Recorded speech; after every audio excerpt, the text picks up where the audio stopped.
بگم چقدر تلاش داری تو در زندگی کسایی باشی که تو رو نمیخواهند؟ چرا دل بستی به کسایی که از عشق چیزی نمیدونند؟ چرا درد دل میکنی به کسایی که از درد در بگونند؟ یکم به خودت قیمت گذار. در جایی که شنونده ناشنوا است، خاموش بودن افضل تر است.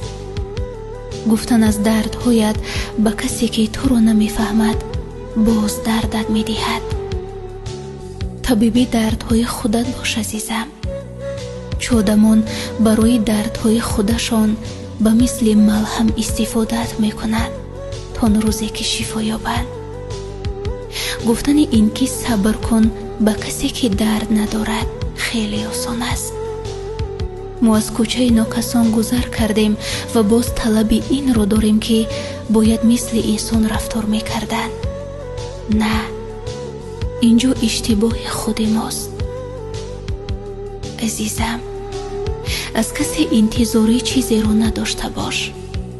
نه عشق رو گدایی کن، نه آدم ها رو تولا کن، نه به کسی چیزی رو اثبات نما و نه تکیه در کسی رو روا بین.